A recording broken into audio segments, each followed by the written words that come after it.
Ah, greetings, B-movie aficionados.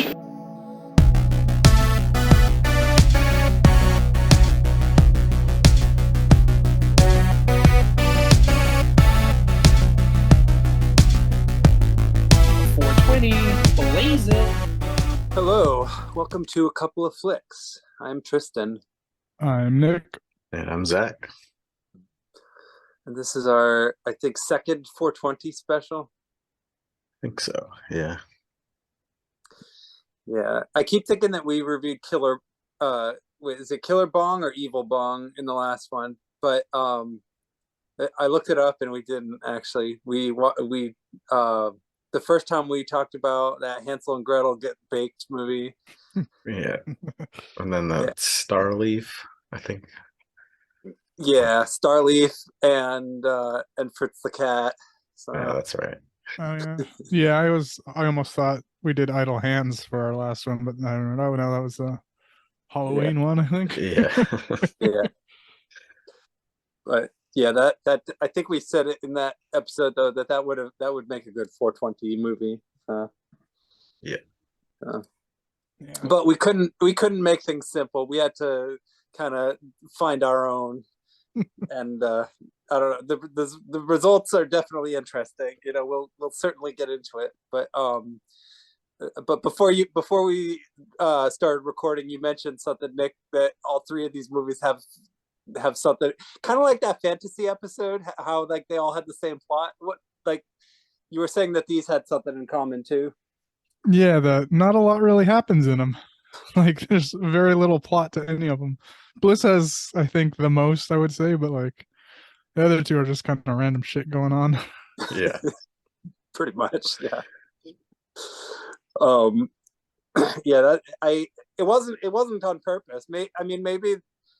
Maybe this is something that is kind of common with a lot of stoner movies, that they tend to kind of not really be about a whole lot. I mean, because when I think back on it now, like a lot of the ones I've seen, like How High and stuff like that, like those don't really have plots either. I mean, they do, but it's like just barely, you know. Yeah. Probably more than these three. Yeah. Yeah. I'd say Pineapple Express has a decent plot. Shit happens in that one, but Yeah. Oh yeah, definitely. Yeah, I agree. But I guess before we talk about these movies, is there anything you guys watched recently that you want to mention or talk about? I saw Cocaine Bear. Oh, nice. How'd you like it? It's not bad. It's pretty fun. Yeah. Yep. It's on Paramount? Peacock. Oh, Peacock. Okay. Yeah. The two P named streaming services. Yep. Yep, I saw Mario this week. Nice. Super Mario Bros. How's that one? It was good. I liked it. Yeah, definitely does the game justice, and I don't know, like there's always that, I heard that what's it called? Not really controversy, but like the critics were panning it for stupid reasons, like thin plot, not a lot of character. I mean, it's fucking Mario. What do Yeah. they're like expecting Citizen Kane out of it? I don't know. Come on. It's good for what it is. It's really good for what it is, to be honest. Like a lot of great visuals, cool, cutesy, funny moments for the kids. If you're a Mario fan, you'll definitely love it too. So Oh, I definitely love Mario, so I'll definitely like that. Probably, like I really want to see it. Yeah, me too. And yeah, like the thing I was most worried about was Chris Pratt, but he does a fine job, you know. That's good. Yeah, I know that he sort of the sore spot that a lot of people had with the trailers and stuff. So. A lot of like some of the worst lines are just cut out from the movie entirely. That's like good. that Mushroom Kingdom Here We Come one that everyone was ragging on, that was totally cut out of the movie. That's good. And then also Jack Black killed it. He fucking murdered, like he made I don't know if you saw that Peaches music video. That was all done by, I guess, written by him and everything. Nice. Yeah, I keep hearing that. Yeah. Like, It was catchy. yes. Speaking of Jack Black too, other like I rewatched Jumanji, and then like right before this, we're like some friends and stuff. We're having a movie night, so Jumanji, and then also Shark Tale. I watched like the first half of before hopping onto here, and he's Funny. in that, and then the movie tonight, the one I Oh chose. yeah. A Yeah, lot of Jack Black this week for me. nice. Yeah, you can't go wrong with too much Jack Black. You know? I Nah, mean, he's the unless man. yeah, like I'm sure if I like sat down and watched his entire filmography, including like Never Ending Story Part 3 and all that stuff, like I'd get sick of him. But yeah, no, I don't know. I always am entertained by Jack Black. So. Yeah. But I didn't see. Let's see. I did see the first remake of Jumanji. I know they made like a sequel to it, but Yeah. I didn't see um, that one yet either. Yeah. I did like the first remake to it. It was fine. yeah, Those aren't bad. yeah. I remember it being pretty funny. I don't really remember much about it, but I don't really remember much about the original Jumanji either, to be honest. So it's been a long time since I've watched that. But yeah, the new Mario movie I definitely want to see. But I kind of want to rewatch the original, like before I watch, just like have it in like a pair or something like that. So, because I haven't seen the original Super Mario Brothers movie in a while. So Yeah. Yeah. Same here. yeah. Um, let's see. The most interesting thing I watched probably this week was this old like made for TV. It was made for, I think it was 1980. It was a made for TV prison escape movie called Escape, Hmm. which I thought was like pretty good, but like, and it's based on a true story, which kind of made it like really interesting. But the thing that kind of annoyed me about it though the most was like part of the escape plan involves the main character he's played by the same guy who played Bush in That's My Bush, the Timothy Bottoms. The thing that annoyed me about it is that at the end of the movie, he like in order to as part of the escape, because it's about him getting like locked up in a Mexican prison after getting caught with cocaine at the airport. He has to dress up like a woman to try and like escape, and he only has like an hour to prepare, and he's got like this big beard and all this stuff, and he like when you see him like dressed as a woman, he looks terrible. Like he's not like even slightly convincing, and yet somehow like they like this movie wants you to believe that he successfully escapes prison by doing this. It's like I don't know. That kind of pissed me off. And it wasn't a comedy. No, no, it was serious. But I don't know. It was interesting though. It was pretty suspenseful at times. So, and I then always there's like this whole. Oh, what was that? say I always like a good prison escape movie. Yeah, it's not bad. There's definitely better ones. What I was gonna quickly say also, there's like a relationship that happens between him and this other lady who's like she goes into like interview him or something like that, and like they fall in love, and then like she somehow like they manage to arrange some kind of bribe thing where she like gets to stay with him in his prison, and she even brings her daughter and their pet kittens into the prison cell with them, and it's almost like I don't know. I mean, he's in a Mexican prison, but he's getting a pretty good deal, getting to like spend all of his time with his love, and even like make love to her in the prison bed and stuff. It was really bizarre. Yeah. Huh. But yeah, like I said, apparently it's based on a true story, so I don't know. I'll have to read about it.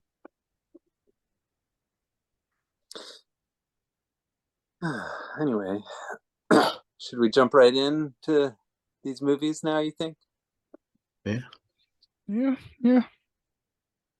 All right. Well, the film that I chose for the 420 special is 2019. It's a 2019 film titled Bliss, which I chose mainly because of the poster, but also because like I was kind of reading like the plot and it said something about like psychedelic something, and I was just like, all right, I gotta choose this one, and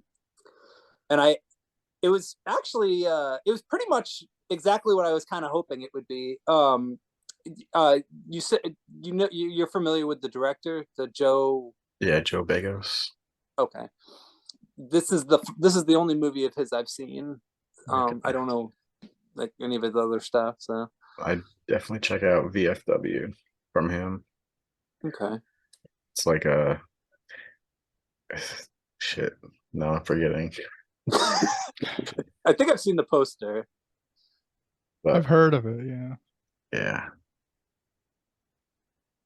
And didn't he Yeah. just, and I saw on his IMDb, he just did like a killer Santa Claus movie or something with yeah, a bunch of Nice. these actors. yeah. Ooh. That was all right. Okay, yeah. I do you remember what that one was called? Is it like It's Sleigh Bell? Christmas, Bloody Christmas. Okay, all right. There was an Easter Bunny movie.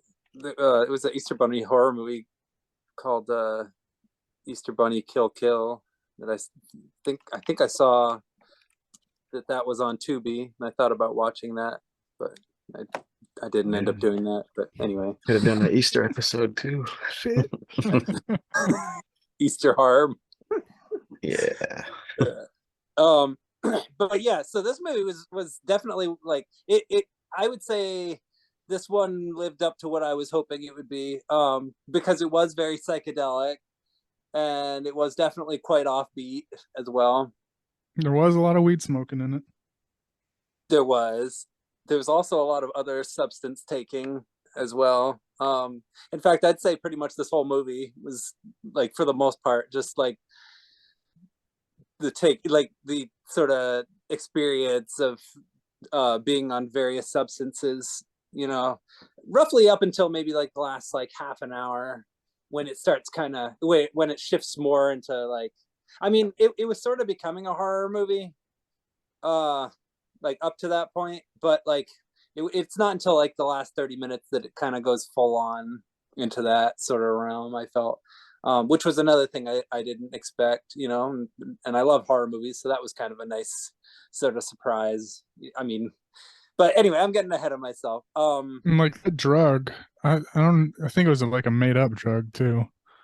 Yeah. It said it was like a mix of DMT and Coke, but I Yeah, don't know that's if you can snort DMT. I hope not. I don't. Yeah. I know you mostly smoke it. I'm pretty sure is the way you. Yeah, I Yeah. think so. At least that's what Joe Rogan taught me. Yeah.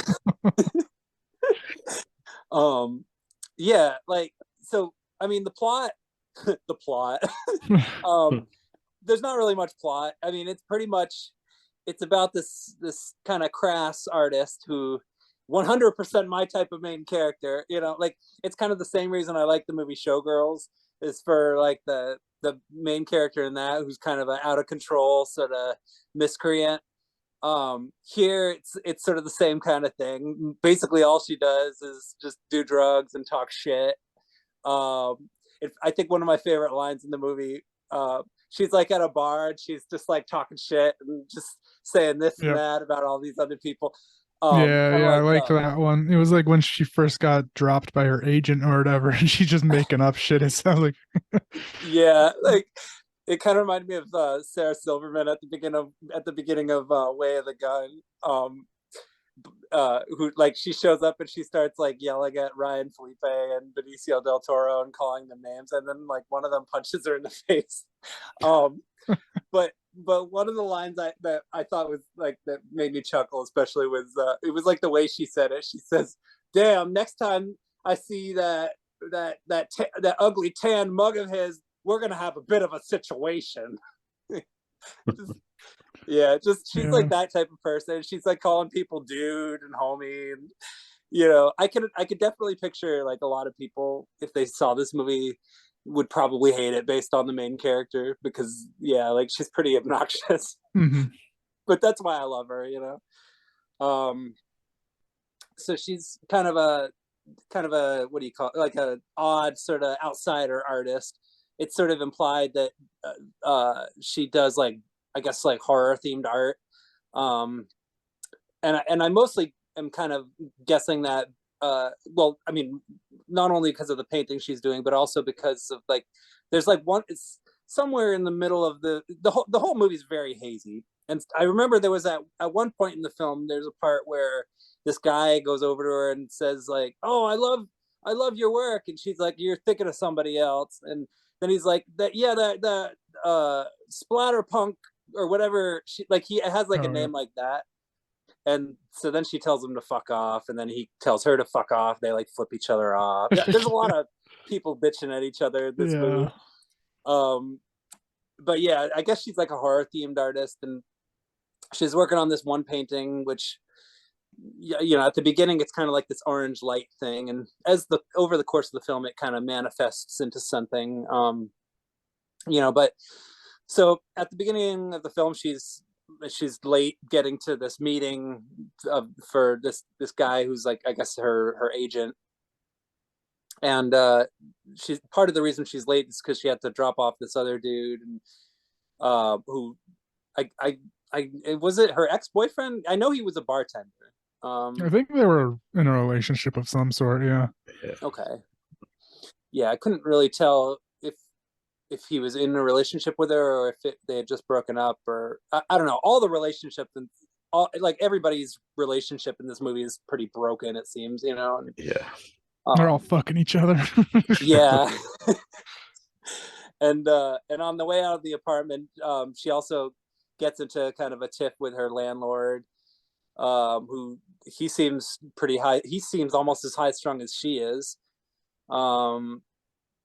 And then she goes to her drug dealer's house, and her drug dealer, he's like this. You see, I love the way this film depicts like the skanky world of drug culture, because like her drug dealer, he lives in like this cruddy apartment. There's all these old people arguing with each other and pulling guns at each other and stuff. Well, getting drunk and playing poker and swearing at each other. Yeah. And she shows up at his apartment, and he's because she's all stressed out because she's trying to get this painting done, and she's about to get kicked out, and her agent literally just dropped her.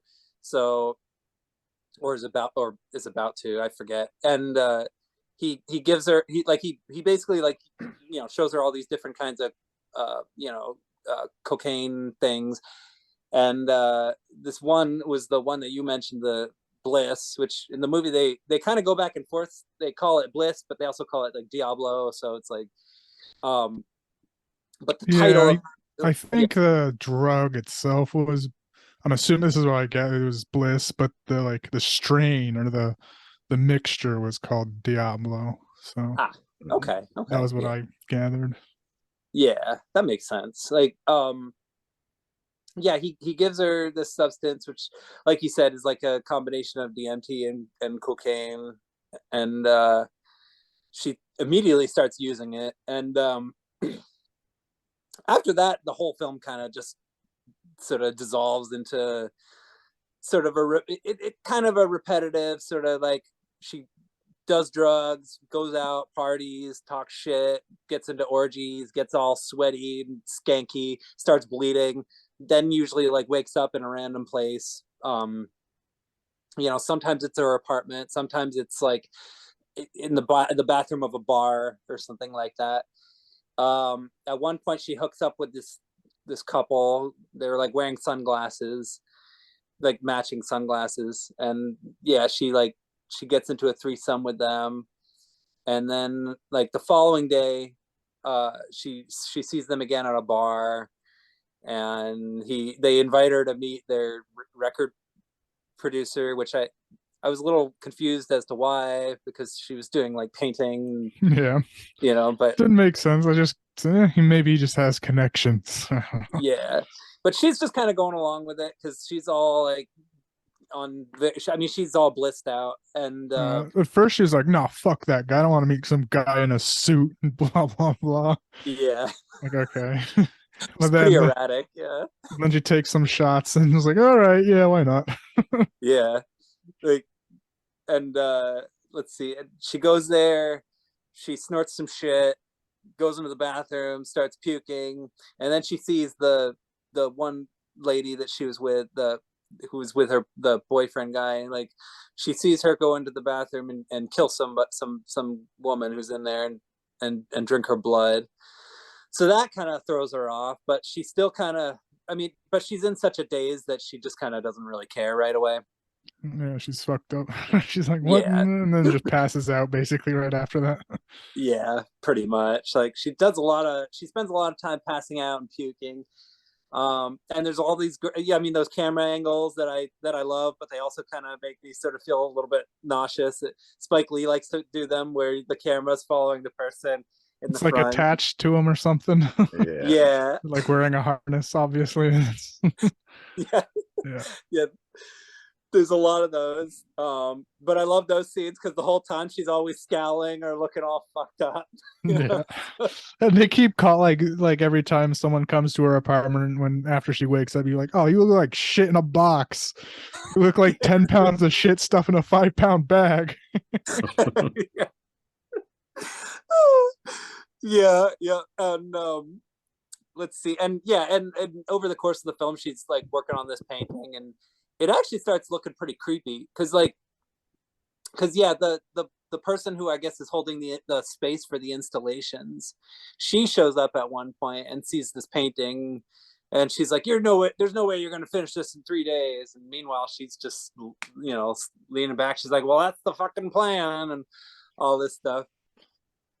And and so she's painting, doing the Diablo, the Bliss, and getting all screwed up. And she's like running, she's zooming around the room, and like even her phone conversations are so bitch. She like calls up Courtney, the lady that she saw kill the girl in the bathroom, and she's like, "I feel like a strung out whore, and I don't like it." Yeah, because she thinks that she gave her something else as well, because she's definitely like withdrawing from something, but still taking the bliss. So she's like, "What's wrong? I don't know what's fucking happening." Yeah, well, yeah, because I mean, like I said, it does get pretty hazy because I mean, throughout the course of the film, she's constantly snorting stuff, but sometimes she's also snorting stuff that other people are giving her. And before she started getting sick in the bathroom, she definitely like snorted something that Courtney lady gave her, but it might have been like a downer. I mean, I don't know. Like she was, yeah. It gets kind of hard to tell after a while. Like you can't really. It's the type of movie where like she blacks out so much that like you almost need a checklist to keep track of what drugs she's on. And let's see. I know that there was something that happens like with her landlord. Well, no, that's later. And I think it all started too because by the end of the movie we kind of figure out what's going on. But I think it was at that first sex scene because there was blood and shit happening while they were doing it. So yeah, because like if she keeps waking up and she's got blood on her all the time, and at one point I think her bartender friend says like, "Well, you do paint, so maybe that's the paint," and all this stuff. yeah. And eventually she ends up getting pretty low on the Bliss stuff, so she goes back to her drug dealer. Her drug dealer doesn't want to give her anything because she is so fucked up and strung out, and she's talking about how she has like this craving for blood and how she's like needing to she's needing to use the Bliss because it tends to like make it easier for her to focus on her painting. Evens her out. Yeah.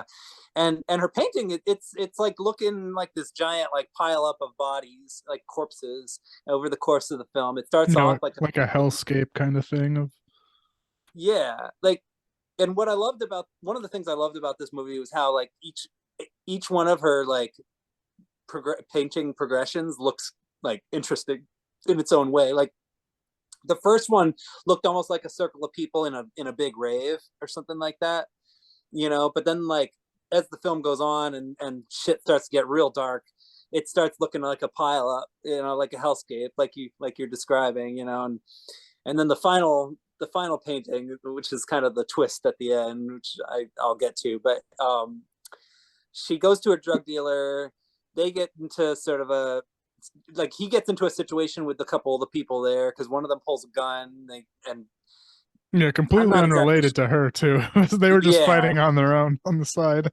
yeah. Then like I'm not exactly sure how it happened, but somehow he got his nose broken.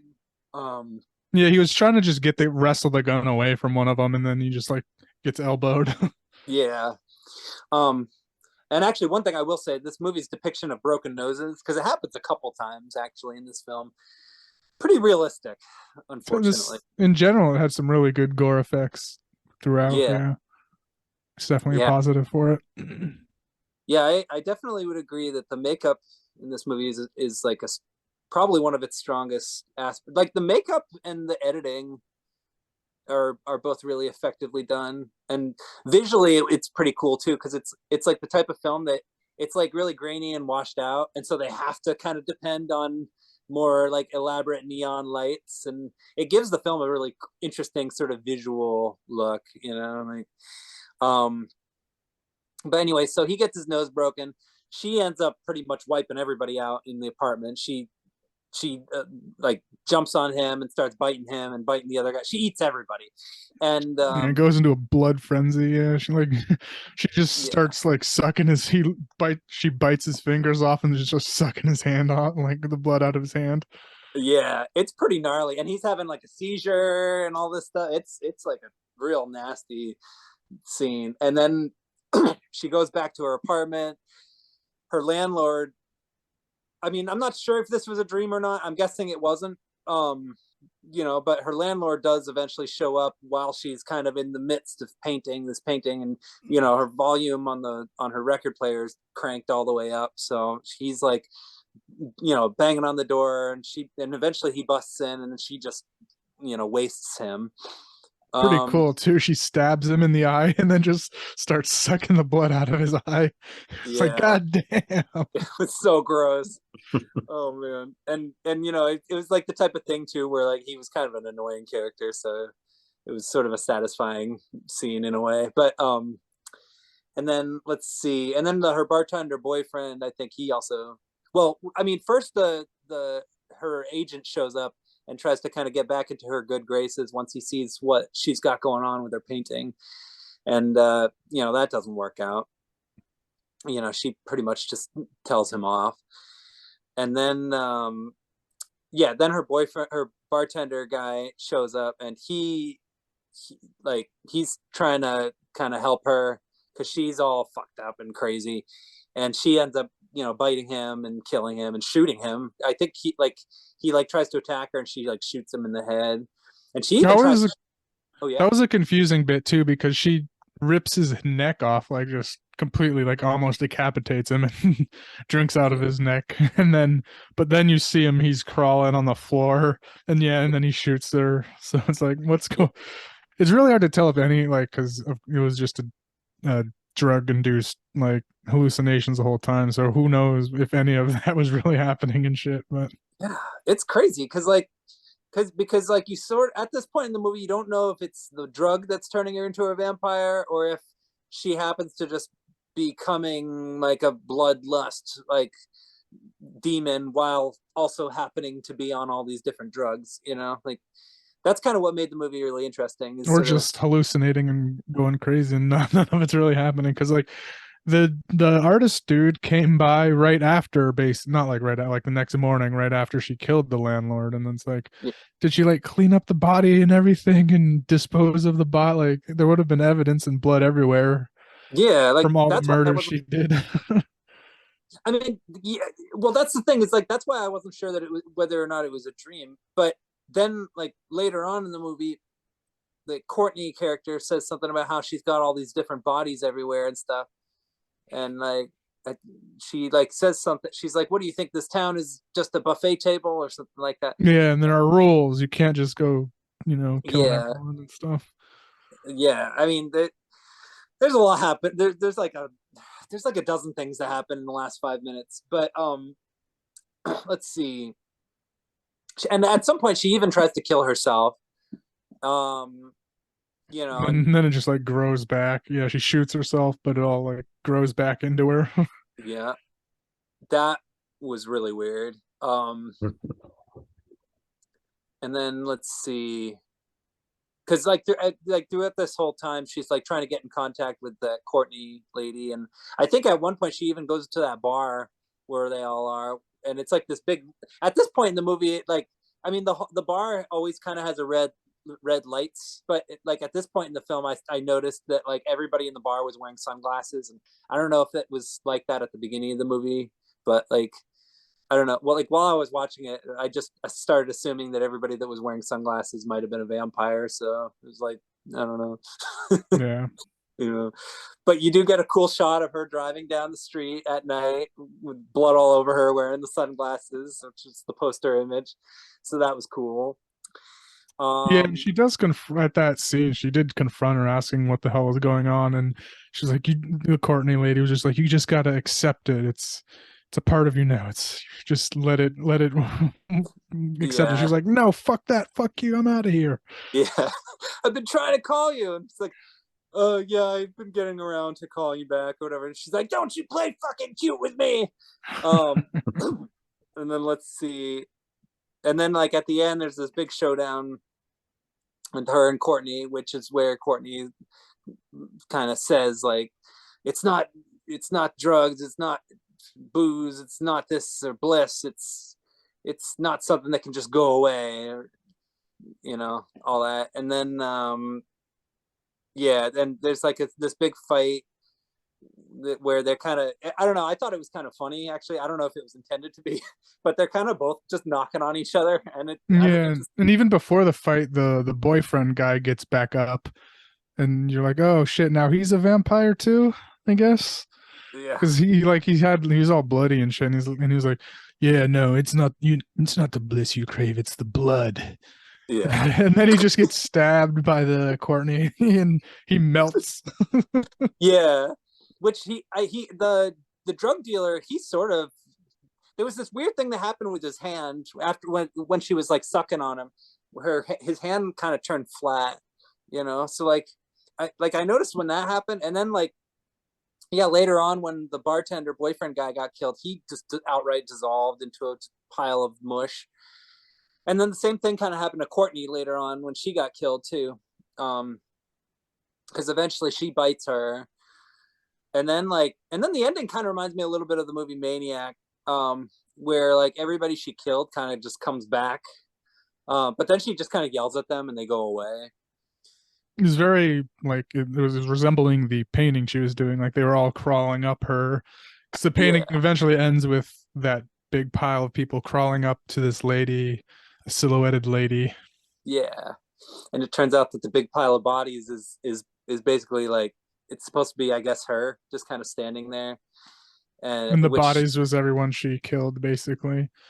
Yeah, because as it was going on, even they would flash back to the people she was killing too, and they would show the body or the painting of the pile of people, and we're just flashing to people she killed. Yeah, I mean, so there's a good chance that she's actually killed like dozens of people throughout the course of this movie, and has just blacked out, you know, during most of it. So, but earlier in the movie, she does say that she would die for her art, you know, and she would continue creating even if it killed her. And you know that pretty much comes to fruition at the very end, because then the sun comes up right as she's finishing the painting, and it's like this, you know, gorgeous shot of the sun rising in the background. Of course, it's red looking, and then she just kind of explodes into a giant puddle of blood, and you know, then there's like the shot of the painting, and then that's pretty much it. Then the movie ends. Yeah, pretty trippy. It's a cool painting. Yeah, the painting was solid. But was it worth dying over? Well, apparently she thought it was. But yeah, it was definitely an eccentric little movie. But yeah, I quite enjoyed it. You know, probably not one for everybody. You know, I would imagine it would probably annoy a lot of people, and also lots of flashing light. I mean, even at the beginning of the movie, there's an epilepsy warning. Yeah. warning Yep. You know, but yeah, I don't know. It was trashy and exciting and gory, and I love those kinds of movies. So, and I love the sleazy atmosphere, and there's even a scene where she dances around. She like dances around in blood, and she's naked. You know, so you got some good sleaze as well. I mean, I don't know. For me, this is my kind of 420 movie. I mean, it's kind of a downer compared to the other two films. I'm sorry for once again choosing the film that ended up being the buzzkill of the three. You know, like I did with Fritz the Cat. But oh well. I enjoyed it though. What about you guys? I liked it well enough. It was a little like I'm not a big fan of the sleaze type stuff, so like some of that was like off-putting. The character was kind of annoying in the main one, but also kind of interesting and funny just because of the way she acted, and when she got Yeah. fucked up, just talking trash was funny. But she Yeah. was a bad person. Just like, I mean, I'm pretty sure like the theme of the movie was how addiction kills everyone around you, basically, and whatnot. Yeah. That's it. But since it turned out to be a vampire movie, I have to, and it was a unique one. I liked that. That was nice. That was cool. Yeah. Or maybe it wasn't a vamp. We don't know. Could have all been in her head, but who It knows? could have been, but I like to think it was a vampire movie. yeah, I was gonna say I'd like to think it was too. So. What about you, Zach? What do you think of it? I thought it was all right. I went into this one with higher expectations than I should have. Yeah. Everyone that I've seen has seen it, said it's great. But there's something about Joe Begos's movies that's like it's could be so good, but there's just something not there. Yeah. I don't know. That's how I felt about this one too. Yeah, I feel that with this one as well. Yeah. Yeah. Yeah. I mean, I went into it with pretty much zero expectations, and I think I don't know. I think I was in the mood for something very specific. I think I was just into the whole hallucinogenic quality of it, and just the mystery of not knowing what's real and what isn't, and just the oddness of it. It is a bit of a lo-fi type of movie. It's not particularly substantial. It really is mostly style over substance. And there are pretty much zero likable characters. You know, like I can't think of a single character that has like even a slight redeeming quality. You know? The boyfriend kinda, he was douchey, but when it came down to him trying to save her, he did seemed like he cared about her and was wanting to save her until she murdered him. Yeah. Yeah. I think maybe he wasn't so bad. I think maybe the main character was probably like she probably was making him out to be a worse person than he actually was, just because like she spent like the first 10 minutes of the movie complaining about how he was making her late and stuff. So maybe that's why. But yeah, I guess he wasn't too bad. You know, he kind of looked like the drug dealer, so I was sort of getting his character, like I was kind of getting the two characters confused for most of it as well. Yeah, yeah.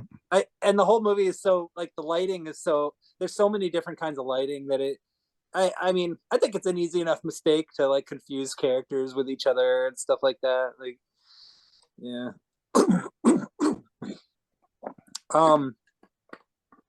I think I enjoyed it. I enjoyed this movie quite a bit actually. Like I would probably give it about a 4 as far as like how much I enjoyed it. I certainly wouldn't call it perfect. It's really more of like an not avant-garde, but it's more of like a what do you call it? Like not like an art film, but more of like a character study, I guess, for like the first hour.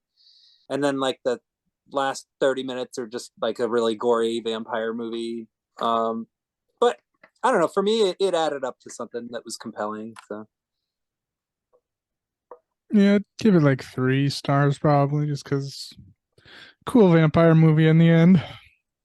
yeah. Even though the first part kind of did bug me, but I like the vampire stuff always, so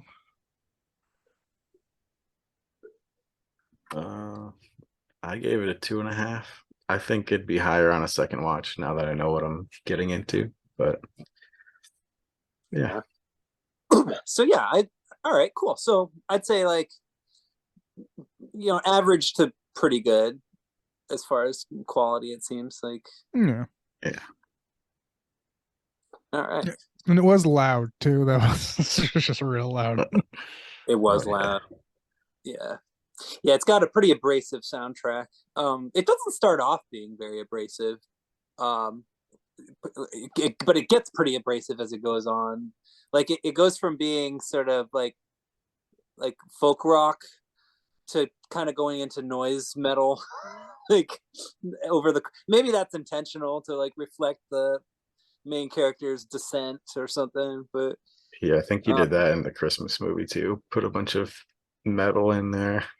yeah. I did like a lot of the music. Like I liked the music that was playing during the part where she was running around the room. That was pretty creepy. Anyway, so that's Bliss. So now we're gonna talk about the movie that you chose, Zach. Yeah, it is Jesse's Super Normal Regular Average Day, also from 2019. Yeah, and also about a character who doesn't do much. Yep. I don't know where to start with this one. This one I had probably the least notes I've ever written for one, just because the characters didn't even know what were going on. Yeah. I don't know how to describe a plot either. Like, Yeah, because I made sure I was stoned for these ones, so that could have been a problem. But yeah. Well, I mean, I would say of the three, this one definitely has the least amount of plot for sure. Like, yeah, it was just a bunch of randomness, unless Mhm. I just wasn't following. No, I was sober for this one totally, and I don't know what the hell went on, or what it was yeah, even about, or what the fuck happened at all. yeah. I mean, it's pretty much about this girl Jessie hanging out in her apartment, basically doing nothing. I mean, she watches a preacher on television, and then her roommate starts beating her up for some reason. Um, I mean, that did happen, right? Yeah, Yeah. yeah. And then Before the like, preacher, though, there was lotion on boobs. Yeah, oh yeah, It was like a show, even not just a commercial for lotion. It was like lotion on boobs. yeah. Actually, like a lot of the stuff that was cracking me up in this movie was just the random shit she was finding on television. But yeah, there was a preview for a show called. They said the title in like a really provocative way too. It's like lotion on boobs, and then she starts laughing because it's funny as fuck. You yeah. know. Let's see. There's a drug. There's this whole thing where there's like a drug dealer.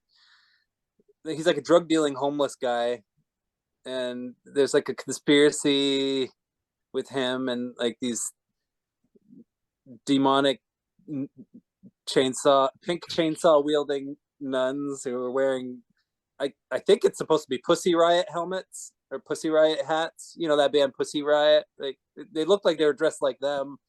Yeah, Um just topless.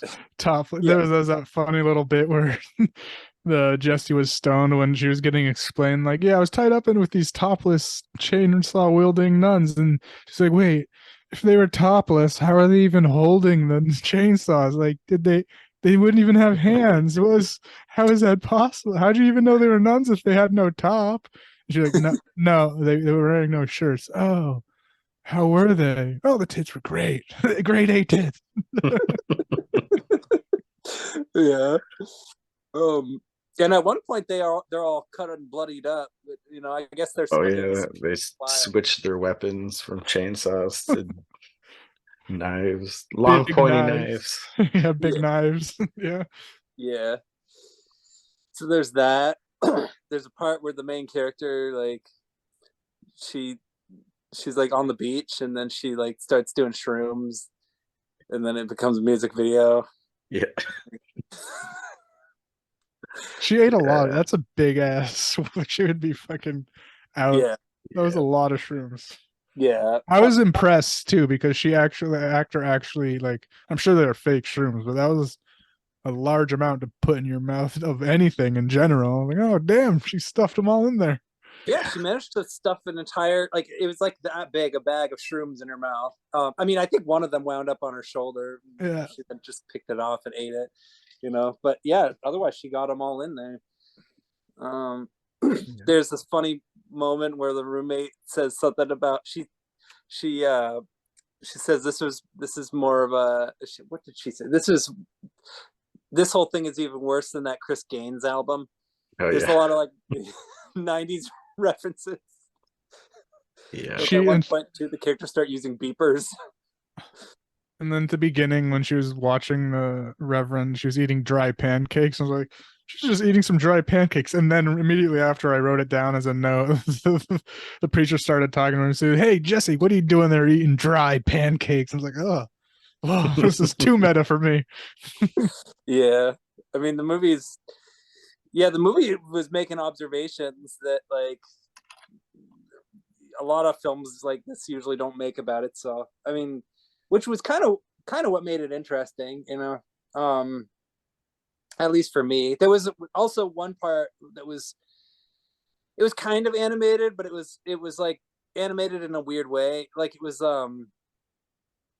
like a distorted animation, and I don't even know what the context of it was. Like, I mean, the whole time I was watching this, I was mostly just enjoying how trippy and confusing and hallucinatory. Again, I just like think it movies was that are about hallucinations, I guess. I think it was the snail that was telling a story, and then they just said, that's "Yeah, right. so that this snail told us a story, but we're going to show you to it in an animated video." And then it did make this. The animations made no sense. It was just a bunch of trippy animation shit. I did not see any story to it. Yeah, I didn't follow what was going on with the snail either. Like, yeah. what? I mean, I know at the beginning she found like a snail near her balcony. She kind of just tossed it off and then went back into her apartment. I know that happened at one point, but Yeah, and it kept coming back. She kept throwing it out throughout the whole movie. yeah, which it was a little confusing since she was like kind of given. She was kind of told that it was like an important snail. Yeah, for what reason I didn't Yeah. I didn't follow. Something Yeah. to do with the nuns or something. Yeah, Which I don't know what was up with them either. They at one Yeah. point like got killed by the snail, but they came back or something too as well. yeah, that happened. I mean, the whole film, there was like zero logic to it.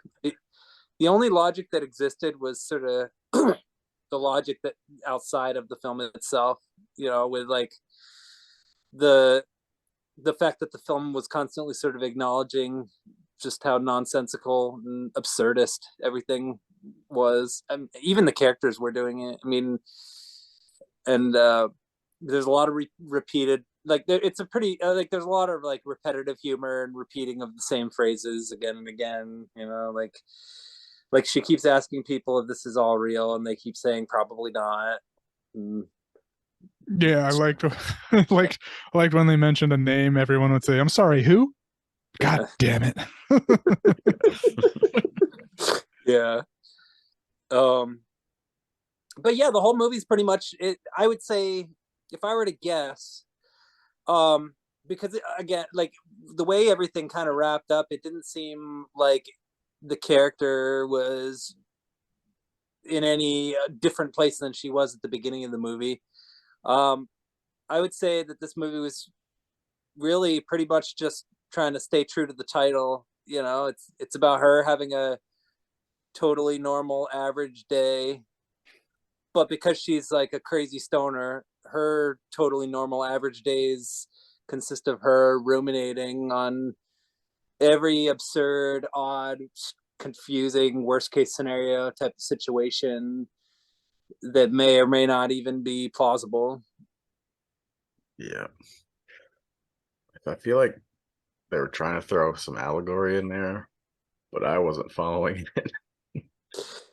I was following it when I was watching it. I But tried. yeah, now I don't. Now it's gone. Yeah. Yeah, I mean, I thought this movie was really funny while I was sitting down and watching it, but thinking back on it now, like I can't even remember most of what even happened in it. Yeah. I watched this like 2, 3 hours ago, probably. It's Yeah, I watched it gone. this morning.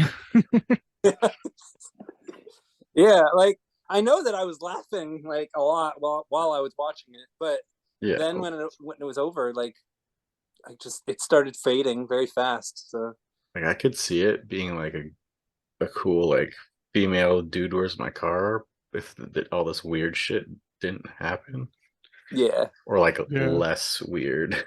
Less supernatural stuff. Yeah. Yeah.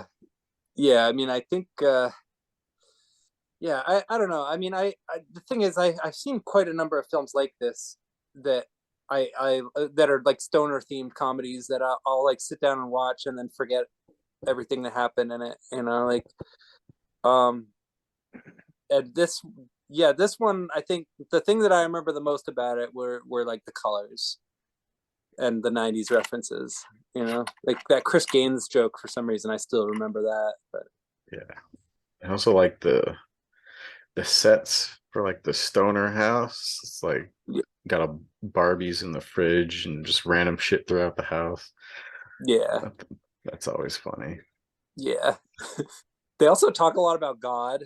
Like, Yeah, that's Yeah. why it's like, is this supposed to be an allegory? Like, yeah, like, because it's almost like the main character, she's either trying to kill God or she's trying to become God. I couldn't figure Or she already exactly. is God. Or she either, yeah. Oh, yeah. Fine. Yeah, what was that? Find God, kill God, party. Yeah.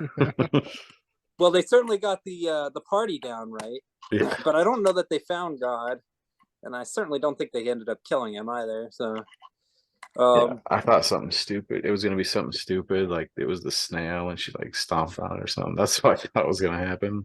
Yeah, yeah. I thought the snail was going to turn out to be God. I don't think it was. I don't know. Yeah, I couldn't tell. Yeah. But there was another movie this kind of reminded me of called Smiley Face with Anna Faris. Did either of you Yeah, guys see that one? I've seen that one. Yeah. I've Okay. seen it, but don't remember it.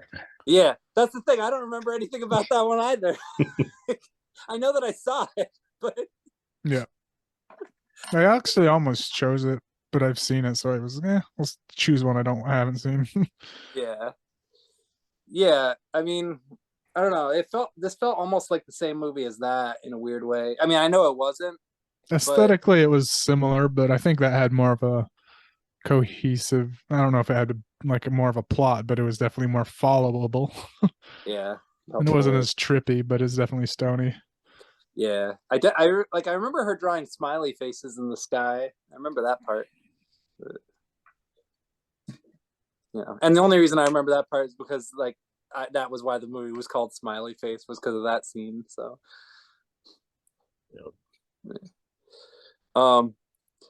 yeah, I don't know. When I watched this, I immediately gave it a 4. But now that it's like fading from memory really fast, like I'm kind of thinking that's probably too generous. Like Bliss was a lot more memorable and distinct to me than this was, and that actually had kind of a similar plot in the sense that it was about a stoner who isn't really doing anything in particular. Although in that movie, I guess she's painting, but that's and doing drugs. And eating people. And eating people, yeah. Yeah. So yeah, I don't know what I would give this. Probably somewhere between 1 and 2. Yeah, I gave it a 1. Yeah. Give it a 1.5.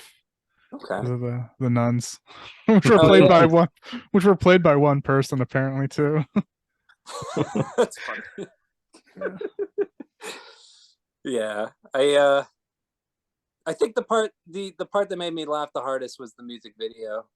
Yeah, it just came out of nowhere. Yeah. The one Oh at my the end where she bitch, was I'm God. yes. Yeah. That was so fucking dumb Yeah. but funny. Yeah, I don't know. Like I said, I definitely remember laughing a lot. So maybe if you're the type of person who likes turning their brain off and laughing at dumb shit, like, then apparently that's me. So Just don't expect to know what's going on. My last note was no idea what's happening. It's like yeah, Yeah, that was like 30 minutes in, maybe 20 minutes in. I'm like, I give up. I'm just gonna ride this out. this yeah, is only like 70-80 minute long movie too. Yeah. yeah. It's pretty short, pretty bite sized. I'd say, if you're not offended by like topless nuns, then it's otherwise pretty harmless. So See, that's one of the pluses to the movie. yeah, Yeah. pretty much. Do you have anything more you want to say about Jesse's day, as I'm just gonna call it? No, it's definitely a hard one to cover since it's just all around Yeah. the map. Yeah, yeah. I like weird humor, so I'll give it points for that. All right. Well, I guess that brings us to the film that you chose, Nick. Mm-hmm. Yep. I chose Bongwater from 1998. Yeah, I've never heard. I had never heard of this one. I don't think I had either, yeah. But the thing that stuck out to me was the cast list for sure. Yeah. Like it was a star-studded one packed full of stars. I don't know how big they were in 98, but now they're almost all of them are huge, Yeah, or at least well known. Like, so it's like the main ones are like Luke Wilson, Jack Black, Andy Dick, Brittany Murphy's in it. yeah, Then you see Scott Can, he's in some Can, he's in some stuff, but he's only in it for like a scene. yeah. What's I his like face? him. Jamie, what's his Jamie Jamie Kennedy. Kennedy. Jamie Kennedy's in it, yeah. Yeah, So it's a very 90s cast for sure. yeah. Yeah. It's got the girl from Urban Legends. Mm. Yeah. Jeremy Sisto in there. Yeah, Jeremy Sisto. He's Almost didn't recognize him. Yeah, he looked like a gay version of Gael Garcia Bernal with glasses. Yeah, I was like, who's that guy? But as soon as he started talking, I'm like, oh, okay. Yeah, he Was started that talking Andy about Dick's Jeremy Sisto. boyfriend? Yeah. Yeah. Okay, yeah. Pretty progressive for the 98 having a gay couple. Yeah. Yeah, and they don't really depict them negatively, I'd say. Yeah. No gay jokes or anything like that. And not Not like really. they weren't like stereotypical gays either, like Yeah. super flamboyant stuff. Yeah, I don't know, I'd classify this as like a kind of a slice of life stoner movie from it takes place in, one of the biggest stoner cities, Portland, Oregon. yeah, We follow Luke Wilson, the main character. He's a pot dealer. It first just starts out his house is burnt down. Like just he's yelling at somebody we don't know. His house burns down. He goes to a strip club, drinks some beer, and then flashes back 3 weeks previously, yeah, where we see just some girl being brought in. It's all messed up by something that he didn't give her because he's just a pot dealer, obviously, and she was way out on something else. yeah. But the girl who brings her in immediately accuses him of giving her something that messed her up. Like, Yeah. so. And the girl that brought her in was the more important one generally of the too. I thought it Yeah, would be the other way around, the way they were introduced, but that's what I thought too. Yeah. Yeah, this movie has a few surprises up its sleeve, actually. yep. So they're just hanging out, you know. Luke Wilson's dealing weed to Andy Dick and his boyfriend, and they're smoking pot. The redhead, her name in the movie was Serena, I guess. She Yeah. sees, and he's like, yeah, Luke Wilson's like a, I don't know, he's not really an artist. Like, there's something that these movies have in common with Bliss is he's an artist. He draws, but it's, I mean, it's fine, better drawing than I could do, but it's like still like crayons. Yeah, like they're not like significant like it's not like a giant pile of bodies, like, Yeah. you know, abstract art type of stuff. It's more just like comic characters in houses or something, things like that. It was like mostly on cardboard too.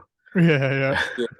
And there was one, like, she was obsessed with it. She was like, "Oh, you could get this art house deal or get a gallery." And he's like, so he starts scrolling through, "Hey, what do you think of this one?" And it's just like a giant orgy.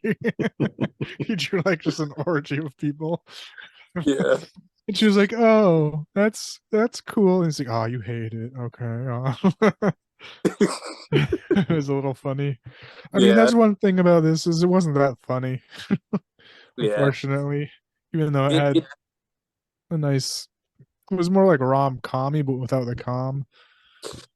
yeah, it didn't even really try to be that funny, actually. It felt it was unusual because like it looked like it was advertised as a comedy, and from what I can tell, like based on the poster and even the cast, it's mostly people that have been in comedies. You would think that this would be like an actual like stoner comedy, but it's really more of like a like yeah, like you said, like a romantic themed stoner movie Yeah. or stoner themed romance movie. You The know? main thing I didn't like about this, it's like it's tonally confused. Yeah, Yeah. Like it wants to be a stoner comedy, but it's not. yeah. Like it didn't really I don't know, it didn't feel like it actually like put enough effort into like the humor. Like the most of the humor was just like characters saying funny stuff, but that was it. But like none of the plot was funny, and none of like the situations that the characters were in were particularly funny, or at least Yeah. not most of them. So Yeah, like that one when it gets really dark at the There was a end. really dark scene at the end, yeah. yeah, yeah, definitely. Um, The tonal shifts were a little tough. and so yeah, so the redhead Serena, her and Luke Wilson, you know, they get into a little fling, and it kind of moves fast too, because it's in between this 3 week span. So like they're all lovey-dovey now, but she has a little temper. She gets a little jealous Yeah, when like she brings over an art gallery dealer person, and she's kind of flirty, and she gets all pissed off at Luke Wilson. And he's like, "What? I don't, yeah, she was flirting with me. I don't know if I can know." yeah. Brittany Murphy, right? Yep, the Brittany Yeah, Murphy character, who she completely changes. Like that's the one, she like seems all businessy and stuff, and then throughout the rest of the movie, she's kind of just a stoner hippie character. So it's like, yeah, what the hell? That was a little yeah. confusing. Um, Yeah, I didn't expect her character to be that way because like I got the impression based on the Serena's character. I mean, I know that she wasn't like a a drug free type of person or anything like that, but I kind of got the impression that like she was taking some of this stuff a lot more seriously, which is why she introduced her like the Luke Wilson character to the Brittany Murphy art dealer, and then but yeah, then she ended up like then that character ends up kind of just being like another person in his life who's just getting stoned all the time. And yeah, it seems Serena like, I think it was mentioned that she just wanted to attach herself to somebody prominent, or it's even said like, "Oh yeah, you just, one of your main goals was to just marry a rock star and settle down with a rock star or something," yeah, which is what kind of happens after, a little bit yeah, afterwards. At least for a little bit of time, yeah. Yeah, she tries to do it. It doesn't really work out well. Um, she goes, so they do have an art exhibit that I guess has some of his paintings there, and she meets up with Jamie Kennedy's character, who's some type of musician, and Yeah. she tries to go to him because she's getting jealous that the Brittany Murphy's character is hitting on Luke Wilson and stuff. So she's trying to counteract that with him. Yeah. She also gets pissed at Luke Wilson for getting stoned too. Like, mhm. which Yeah, is because like, they go up on, yeah, Brittany Murphy and Luke Wilson go up onto the roof, get stoned, and then she's all pissed about that. mm. Um, And isn't Jamie Kennedy's character also kind of like a Satanist or something? something like that. He hangs out with, or someone in his band is a Satanist, or Yeah. I don't think we ever meet that guy. He's just like Felton or Fenton or something like that. I don't know if he may have been one of the characters that was there. Comes into play later during the dark scene. Okay, that was him. I thought Yeah. that might. Okay, yeah. um. So okay, so like after that, decides she wants to like move out, to New York City with Jamie Kennedy. Um, and they get into a big fight. Yeah. And then that's when the 3 weeks ended up, because he just we go back to like the first scene or whatever. And Yeah, yeah, that was weird. It was like a half hour into the movie, you're already back at the flashback. yeah, I was like, Yeah. usually this is at the end of the movie. yeah, Yeah. Cause like he doesn't want her hanging out with the Jamie Kennedy character because I guess he understands that he's a heroin user. yep. And so he like doesn't want her to get all like mixed up with him. But then when they get into a fight about it, Luke Wilson's character ends up just leaving. And then Yeah, his and house the fight actually starts because Jamie Kennedy calls him up, says, "Yeah, I actually can't give her a ride to the airport. Can you give her the message?" And Luke Wilson doesn't, and eventually reveals that, and that's when the fight happens, that he leaves and his house burns down. Yeah. And at first they're kind of worried that Serena was in the house when it burned down, but then like one of the police or somebody, was it Andy Dick? One of the characters mentions that somebody saw her running from the house while it was burning. Andy Dick can't roll a joint too. That was funny shit. They're giving him shit for not being able to roll a joint before the house burned down. But yeah. Yeah, actually, Andy Dick had quite a number of funny lines in this movie. Yeah, he was good in this. Yeah, yeah, like, and I'm not usually even like into a lot of Andy Dick's humor, but I didn't mind him in this actually. Yeah, yeah, he's pretty toned down in this from what his usual shtick is, but yeah, it's still Andy Dick, but toned down a couple notches for sure. Yeah, definitely. So we're following her in New York City a bit. She's getting into trouble with Tommy, or that's his name, Jamie Kennedy's character. He's just wigging out because, I don't know, he's a heroin addict. Yeah, There's insanely paranoid. Yep. There was a funny little fight that she like he chucked some plates at her, and then she just grabbed like this snake statue and just started hissing at him with it, and he like just crawled up into a ball and started crying. I think that's like the last we see of it. No, we see him a little bit later too, when she meets like some other musician, and she's like starts to move out of that of Jamie Kennedy's room, and he just starts shooting at him with a gun, like, you owe me $50, and he's like, oh, here's 10, bang, here's, with really cheesy sound effect gunshot, and it's like, here's 20, bang, here's 30, just shooting the fucking walls of his house or his apartment. Yeah, he keeps calling her Gemini woman. Yeah, because at first she said she's a Pisces or something, but he scopes out on her license that she's a not born. She's like, yeah, in the Gemini or whatever. Yeah. And then the new place I thought the new place she moved into was hilarious. It was like like under it was like some basement of some sort. Like they had to crawl down this ladder to get into this basement. It was like with Scott Cown's character. Yeah.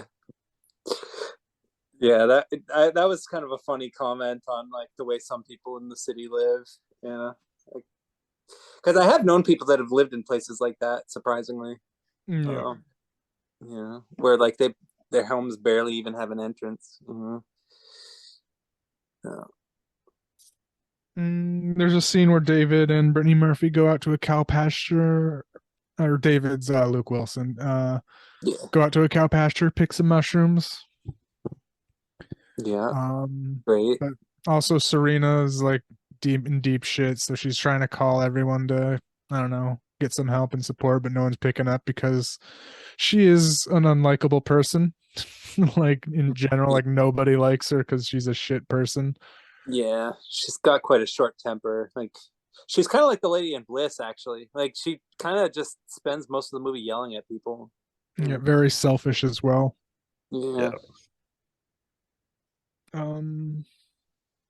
So this is the next part would be, I guess, the trip to, I don't know where they go, but it's like a ranch. Yeah, it's a ramp.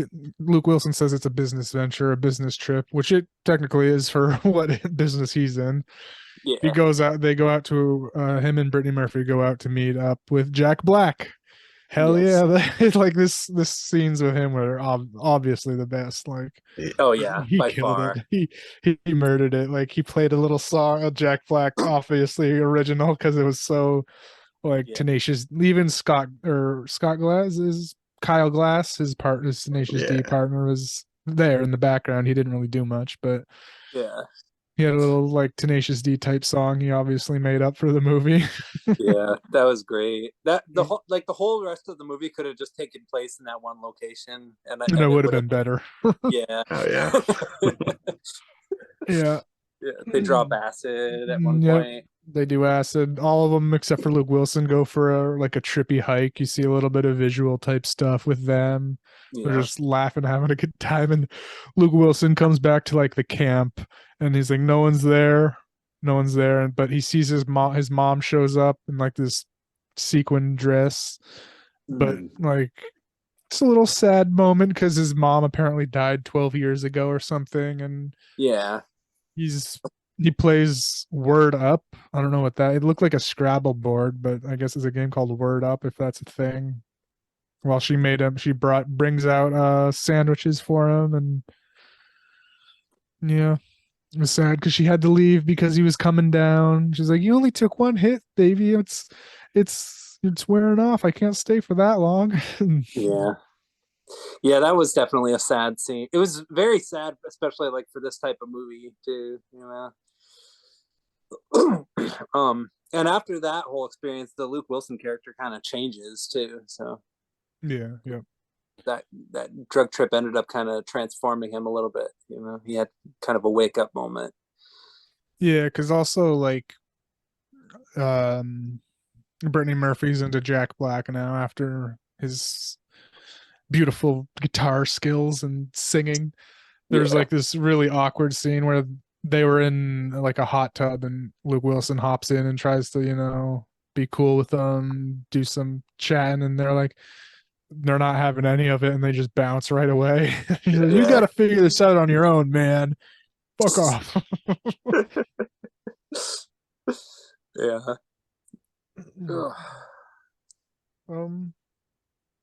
And then we go back again to New York City.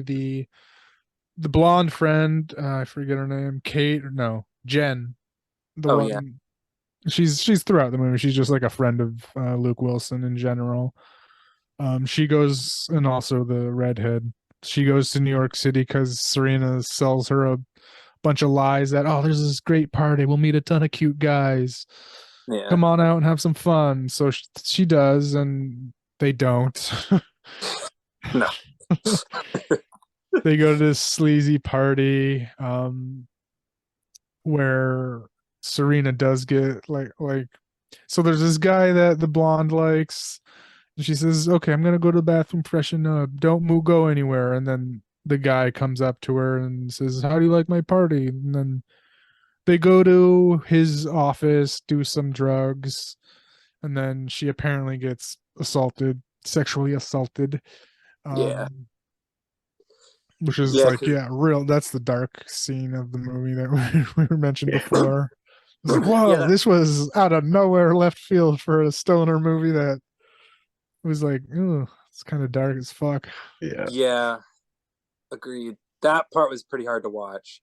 Yeah. And it was also like pretty realistically depicted too, Yeah, because like because she doesn't know what kind of drugs he's given her, giving what kind of drugs he's giving her. So it's like, but she's just going along with it and assuming that it's just like a cocaine or something, because that's what everybody else is using. And then she blacks out.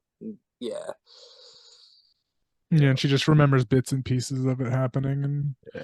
And I guess that guy was Fenton. yeah, yeah. that makes sense. Apparently, Yeah, the Fenton guy that everyone warned her about. You know. yeah,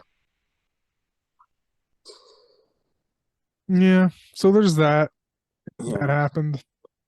And like, she never like the Jen asks her like because she's in the bathroom like cleaning up her face because she's all messed up and he's like, what happened? And she's, oh, nothing, I just got sick and threw up, that's all. And I don't yeah, think she ever told her that what actually happened, but yeah. That kind of And I, never, oh yeah, like, never really gets mentioned again. And I just go back to the comedy vibes after that. mhm. Like, pretty much. Yeah, okay. yeah. Like there's like one moment where like they after they leave the party, she's like, hold on, I gotta go use the bathroom, and she goes into like a church and Oh like right, yeah.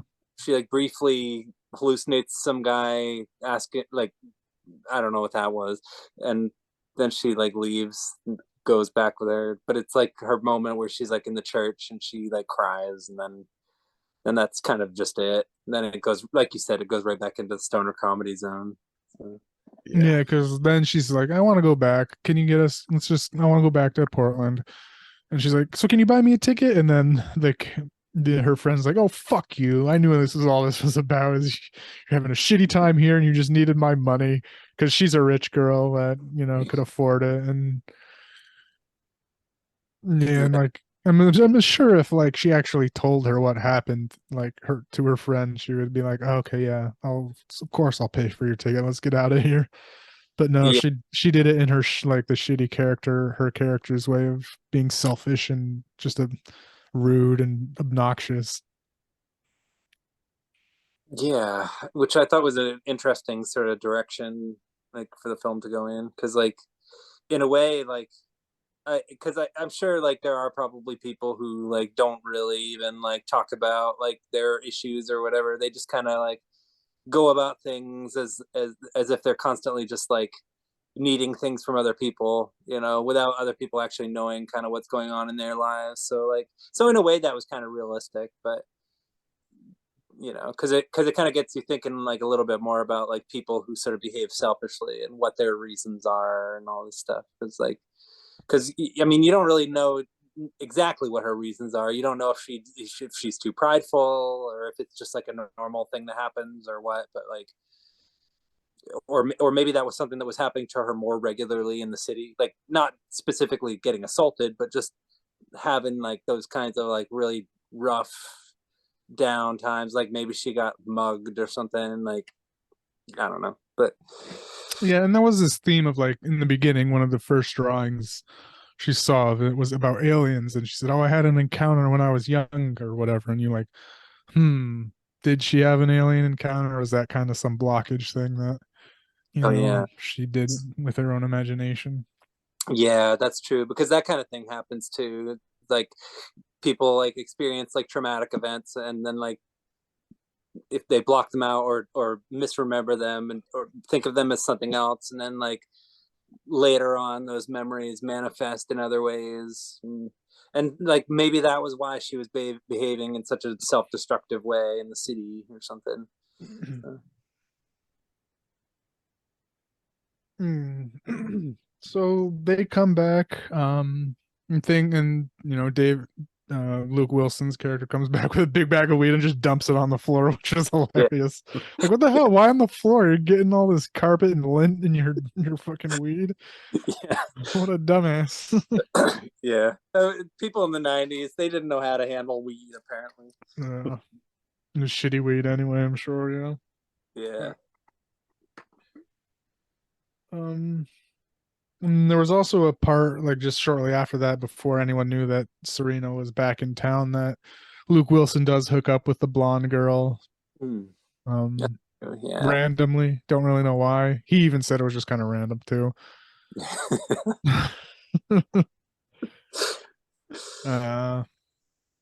But it like she was staying there, so she kind of booked it to the Andy Dick's house for a while, and then Yeah. yeah. Yeah, I remember that. Didn't end up being like a super sort of groundbreaking situation, but Yeah, it it didn't did really kind matter of too help. much, but Yeah, you do kind of learn a little bit more about like the blonde girl, but that's about it, really. So I don't know. This film kind of just does one thing at a time. You know, Mhm. it's not really ambitious enough to introduce all these different character threads and stuff. Like in order for any of us to learn about any of the characters, stuff has to happen to them, basically. So And then yeah, the movie ends basically at an 80s party that Andy Dick and his boyfriend are throwing. Which was funny. Like there was just a slide they came down and, oh, I love the 80s. And Andy yeah. Dick was like, how does my ass look while I'm doing the robot? I'm a robot and I got a tight ass. That was great. Yeah. But the cops crash it, unfortunately. And Luke Wilson, runs up to the roof to, get away, where he finds Serena. And they have a little heart to heart. I don't know. I guess they get back together because they kiss and say sorry. And she kind of, because it was implied, or not necessarily implied, but Luke Wilson thought she set the fire, but we still don't really know. I don't exactly remember if she did, but she said she was there and she could have stopped it, but she didn't. Yeah, I think the film was kind of trying to illustrate something about her character in that moment, like not necessarily depicting her as somebody who's like sociopathic, but depicting her more as somebody who just tends to like create conflict and then run from it, you know, like who kind of habitually gets herself into predicaments and then instead of like facing consequences, just goes into flight mode, just sort of reflexively. Yeah. And I think Luke Wilson's character was also sort of, I mean, I think that was her moment of sort of reflecting on that. And that in that scene, I feel like Luke Wilson's character was also kind of reflecting on the fact that like he was starting to kind of grow out of like hanging out with the same kind of group of people, and all these people just wasting their time getting stoned all the time, and how Like like just using him too. And yeah, and so I think he probably like in that conversation kind of had that realization at the same time that she was having her realization, and that's probably what sort of attracted them to each other in the first place, was that like they both seemed like open to learning new things, because from her perspective she saw him as somebody who was making art and had all this potential, but but he was just trying to find direction. I mean, and so yeah, I think that ending was kind of just to sort of illustrate that both the characters had sort of reached that plateau, and that there might have been some hope for them. Yeah, and the fact that like people, yeah, where he's a weed dealer, they were just like throughout the movie he's getting calls about just having weed, like delivering weed and stuff, and nobody actually really caring about him. And but she was like the only one that kind of genuinely did for the most part. Yeah. So Yeah. And like even though she had a weird way of showing it, by like basically lashing out and causing people to have more problems for the most part. yeah, there was even that one line is like, I forget how exactly Lou Wilson stated. Is like, if it's trouble, she's not in trouble. She created the trouble. Yeah, pretty much, you know. But yeah, like you said, yeah, she did seem to have like she did sort of seem to recognize the fact that like that yeah he you know, there was more to him beyond the fact that he was just doing drugs and creating art, you know, so or dealing drugs and creating art. But Yep. yeah, I mean the movie kind of ends before it can really expound upon that anymore. It kind of ends actually kind of interestingly, like they look up in the sky and there's like a UFO. It's Yeah. like, ooh, They see yeah, aliens. yeah. Alpha Centauri or something. She says, "Oh, Alpha Centauri, this is your first experience." Yeah, I love that. Yeah, that's it. That's Bongwater. Yeah, didn't really have much to do with Bongwater, but you know, there No, was there's only like bong one water in it. bong. There's like one bong in the whole movie. That yeah, Yeah, the part where he was at the art exhibit and like he came down from the stairs on the roof and was like, "Yeah, this was glass blown," or whatever he yeah, said. hand blown glass. Yeah, Yeah, hand blown glass. Yeah. And then she gets mad at him for getting stoned at his own art show, which yeah, I'm only guessing that he did that because he was self conscious about people looking at his art. But, You know, yeah. So yeah, yeah, Bongwater. It's kind of an interesting little movie, you know. So yep. yeah, I don't know. I guess what are your guys' initial thoughts on it overall? it's like I said before, it's weird tonally. Like from the poster, you're gonna think it's a straight stoner comedy and the cast. So it was just all over the place tonally. Yeah, Uh, an unlikable love interest that didn't help either. Yep. yeah, I agree. Yeah, it was weird. Like I wanted to like it, but I don't at the same time. Yeah. Yeah, I gave it a 2, Okay. Yeah, I think that's fair. maybe a 2.5. No, I mean, yeah, I mean, I think there's like I don't know. There are a lot of things I really did enjoy about this movie. I think that it whoever wrote it was coming from a sincere place. I think that there needed to be a little bit more of a focus either on like the jokes or on the plot, you know, because like the plot was interesting and the jokes had potential, but like neither of them really complemented each other. So I kind of feel like maybe like whoever made this should have just sort of maybe focused on the romantic relationship a little bit more, you know, like they probably could have still had all the stoner comedy and stuff in it, but it just seemed I don't know, it seemed like there were some missed opportunities there as far as like how the main characters interacted, and because I actually do kind of dig the structure of the film and how it kind of cut back and forth between like Luke Wilson in Portland and what he was doing, I mean, and versus what Serena or Selena or whatever her name was doing in New York. Like that was cool. So yeah, I thought it was like it's more the type of movie that I like respect rather than love or like even like I wasn't really entertained by it, but I was still like intrigued by it. I yeah, think I'd give it a 3, like a solid 3, you know. I think it was like it was certainly like not like a good movie. Like it was kind of weak in certain respects, but I admired it and appreciated it and was overall intrigued. So yeah. Yeah, I think I would give it a. I give it a 3, I guess. yeah, Like it was like the biggest thing. It was pretty boring for a lot of it, I'd say. But the acting, like all the actors were great, I think. And they all did well, good performances out of all of them. Um, or some funny bits. Everything with Jack Black, of course, was amazing. Yeah. Um,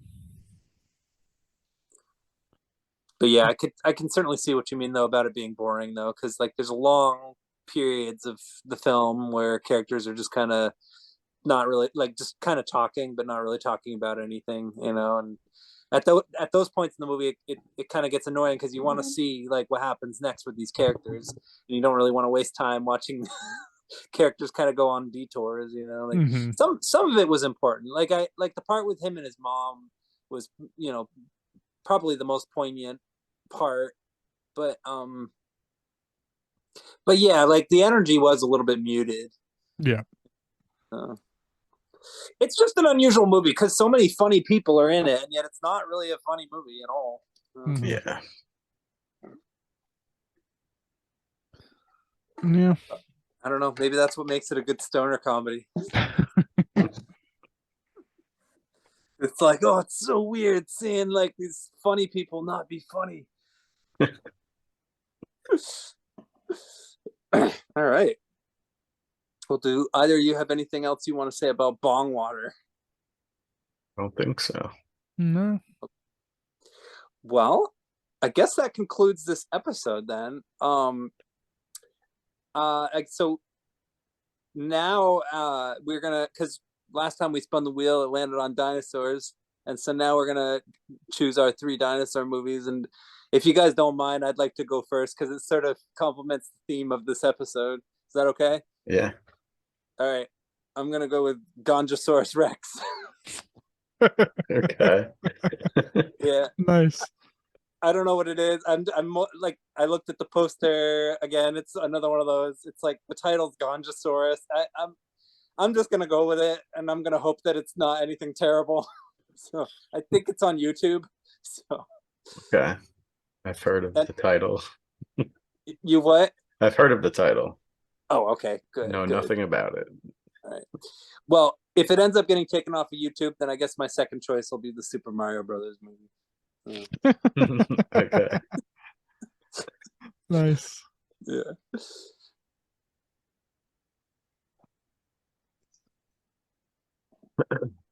You can go ahead with yours. All right. I'm just making sure it's streaming somewhere. Okay. Yeah. Oh, it yeah. is. I'm gonna go. I guess I'm gonna go with pre-hysteria! Exclamation point. Okay. Cool. It's another Moonbeam. Yeah.